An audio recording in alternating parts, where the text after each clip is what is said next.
Jeshi la Polisi katika mkoa wa Mwanza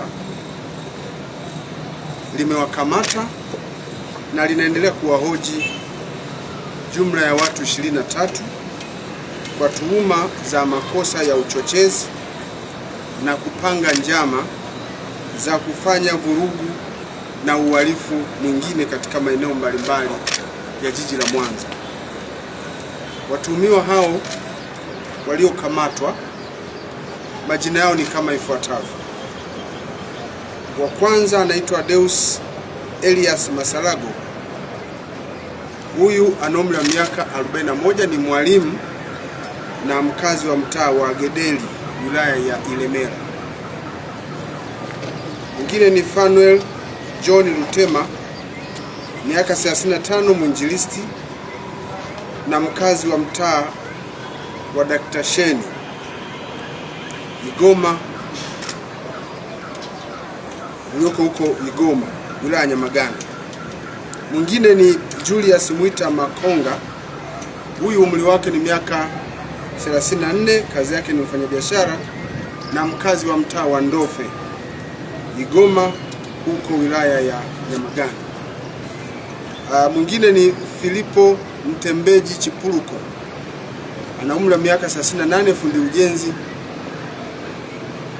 pia ni mkazi wa mtaa wa Igoma Mashariki katika wilaya ya Nyamagana. Kazi yake nyingine pia, huyu ni shemasi wa kanisa la EAGT. Mwingine ni Emmanuel Anthony Wambura, miaka 32. Huyu kazi yake ni dereva na mkazi wa mtaa wa Big Bite ulioko wilaya Ilemela. Mwingine ni Fatson Wilson Mpango, miaka 49, mwenyekiti wa mtaa wa Ibungiro A, wilaya ya Ilemela. Watuhumiwa hawa walikamatwa kati ya tarehe 5 mwezi wa 7 mwaka huu na tarehe 7 mwezi wa 7 mwaka huu, yani jana.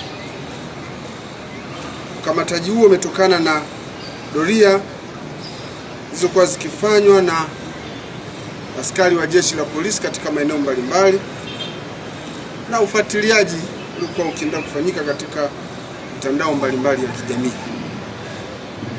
Jeshi la Polisi linaendelea na taratibu za kisheria, ikiwepo kuwahoji kwa kina ili taratibu zitakapokuwa zimekamilika waweze kuchukuliwa hatua kulingana na tuhuma zinazowakabili.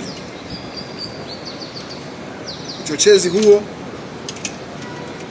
na njama ambazo walikuwa wanapanga kufanya vurugu ilikuwa ni kwa ajili ya matukio ya fujo na vitendo vya uvunjifu wa amani ambavyo vilipangwa kufanyika kwa siku ya jana. Kwa hiyo hawa ndio washukiwa ambao tunaendelea kuwahoji.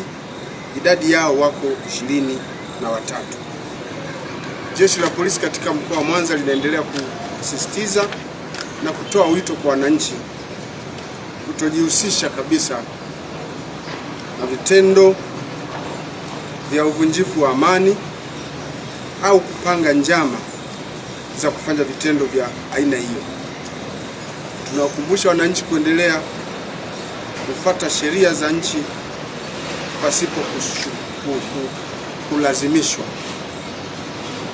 Na Jeshi la Polisi mkoa wa Mwanza limeendelea kuimarisha doria katika maeneo yote ya mkoa wa Mwanza, hivyo kufanya mkoa wa Mwanza kuendelea kuwa salama bila kuwa na matukio ya kihalifu, na kwa sasa watu wanaendelea na shughuli zao vizuri bila hofu ya aina yoyote. Lakini pia tunaomba wananchi kuendelea kutoa ushirikiano wa karibu kabisa na Jeshi la Polisi ili kufanikisha kazi zetu za kudhibiti wahalifu kuendelea kuwa rahisi.